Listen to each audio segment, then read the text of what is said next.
Hi, Brandy. Today is December 20th, and I am more than happy to create this, what I call a video lesson for you. Whenever my students can't make it to their lessons, I love to create these. I call them video lessons that they can follow along whenever they can, right? What I love about these is that what I'm going to do today is give you my very first lesson. This is what we would have done in your very first lesson today, and give you my philosophy on the basics, the 101 of singing before I see you again and we get into the really specific stuff about gospel and praise and worship. Okay, so today what I want to do is lay the groundwork for the basic techniques that we adhere to for the best singing possible, how I feel about breathing and all that good stuff, and a few exercises to get you going, some daily exercises that you can use every day. Of course, because it's a video, I'm not going to take it down. You can come back to it, Brandy, all the time and rewatch, sing along with me, do some of the exercises with me anytime. So like before church, or I'm going to go audition for something, you can come back to this video, fast forward through all my talking and just do the exercises at the end.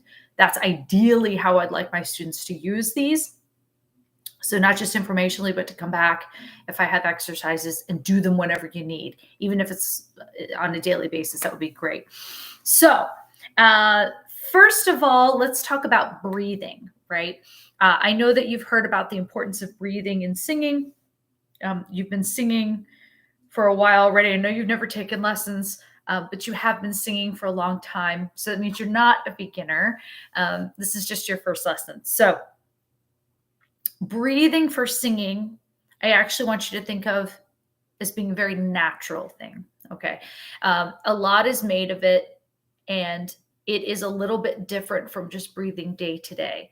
But when I say I want you to think of it naturally, I want you to think of breathing for singing in the same way that you think of breathing when you're falling asleep. Okay. So your general posture and your breathing should be fairly normal in terms of if you think about how you are when you're falling asleep. So if I'm lying down, and I'm breathing, my belly's probably going to rise like this.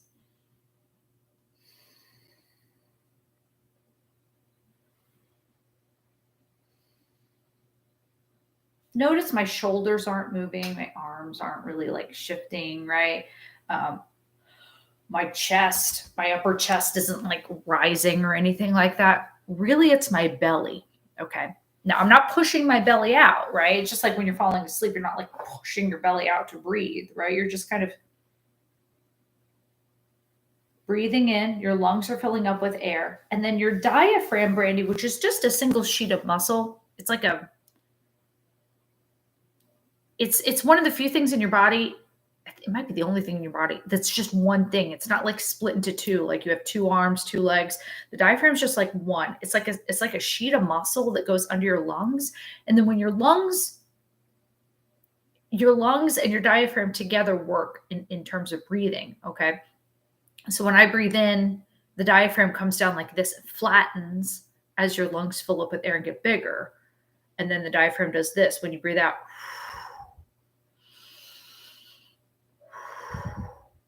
Okay. So the reason I explain that is because I don't want you to make a big deal of your diaphragm. What I want you to do is I want you to think about breathing in terms of think 360, Brandy. So what that means is when I breathe in, my rib cage here in the front and in the back, both all the way around, should fill up with air. Just like if I were a tire and you were to fill me up, I would go all the way around, not just on one side. And this is important because I see a lot of this, and I experienced a lot of this growing up in my training. You know that only your belly really fills up with air. And I said that earlier when I was talking about falling asleep, right? But the truth is, my back is sort of filling up with air too, right? In a way, right? My rib cage, you got ribs back here. So the idea, Brandy, is to stay nice and loose so that your whole rib cage, front and back, all the way around, can fill up with air evenly all the way around. Now, sometimes that means, especially for a 40-something-year-old like me, that means stretching, okay, before you even start breathing or your breathing exercises for your singing or any sort of vocal exercises. So stretching, and I mean very simple stretches, are important in terms of getting the breath that you want to sing the best way that you can. Okay. So that's number one. So that's your breathing. Again, don't move the diaphragm. You don't have any nerve endings there. You can't feel it. You can't push it. There aren't two of them. It's there, right? But what you do need to do is make sure that you're not breathing like that or like that. Okay. That you're directing your breath mentally into your back and your belly. Okay. And that takes some time. Now, an exercise in order to help this is to breathe in and simply exhale on an S sound like this.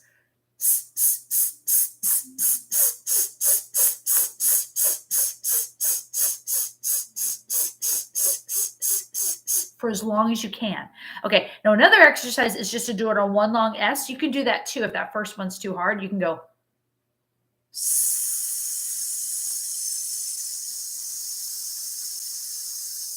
for as long as you can. But I like the because what happens is you feel a little bit of like your ab muscles like working and activating, and I like that for both me, I'm a singer, and also for my students to like just being aware of those muscles and how they're engaged and involved in the whole breathing process.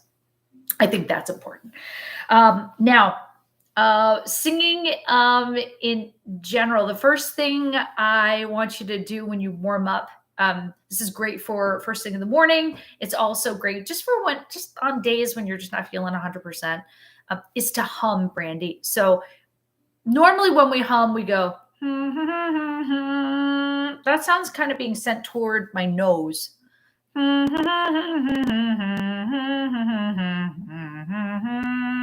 Okay. But a good singing hum is different. It's teeth apart, inside your mouth, lips barely touching, and you're gonna buzz. But when you're gonna hum and make sound, but when you hum, I want you to buzz your lips the whole time. That's gonna be your goal. Then a little higher. Little higher.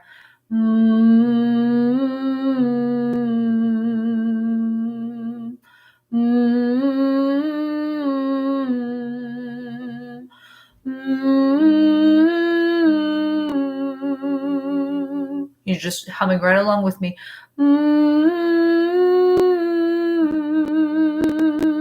And then do one.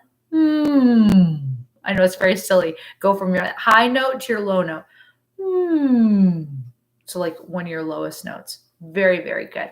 Now, we often talk about our voices in terms of 3 registers. Our upper register, sometimes called the head voice in women, we call it the head voice. That's my head voice. There's also something we often call the middle register or your mid-range, which is where we talk. Like, hey, most of us talk. Hey, how are you? That's my mid-range. Whoa. Hey, hey, hey, hey, hey. And then my chest voice starts, it's lower than that. So I talk pretty low on my voice, I'd say, most of the time. Chest voice is down here. Whoa. Would you copy me? Whoa. Now, I'm not trying to push. I'm not trying to sound like a guy. I'm just trying to be nice and full and rich without pushing. Whoa. That's sometimes what's called your chest voice. Now, it's going to be different in you and me. Okay. So like my head voice and where my head voice starts and ends is not going to be the same as where yours starts and ends. Do you know what I mean? And like your mid range, your chest, it might be totally different, but generally it's about the same in most biological females. So I think that's important. So, one of the exercises I want you to do at home, and this is a little bit difficult. I'm going to give you an easy one and then a harder one. Okay. The easier thing, remember how we were doing the S thing earlier? This is kind of like that, not really. What I want you to do is I want you to do this. I want you to do a Z sound, okay, from your lowest note to your highest note, and then back down to your lowest note, like this. Zzz. Zzz. Again, your lowest note, your highest note might not be mine. That is okay, right? Now, once you can, or if you can, I'd like you to try it on something called a lip trill. This is my favorite exercise because it engages your breath, it gets your voice going, it gets your face kind of like loose and gets the blood flowing and stuff. It's called the lip trill. Sometimes they're called lip bubbles, but it's where you go.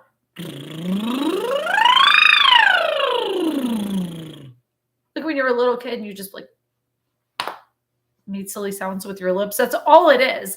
But you're going to do it from your lowest note up to your highest note and all the way back down like this.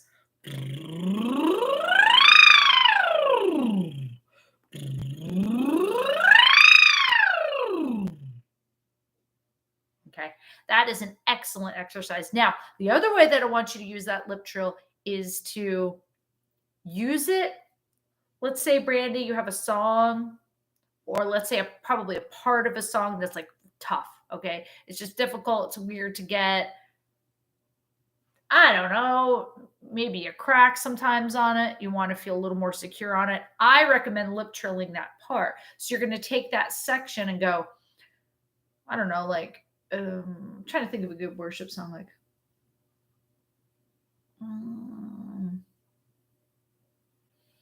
like a Revelation song, right? So I'm going to do the chorus.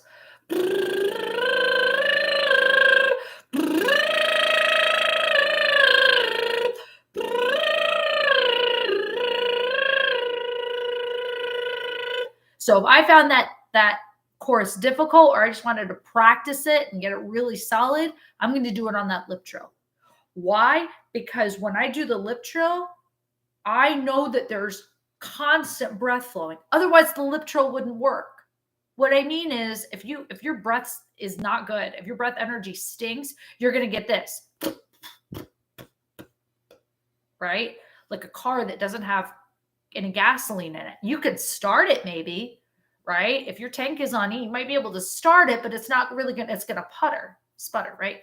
So you're going to go with all that breath, or on Z, okay? So zzz, zzz, zzz,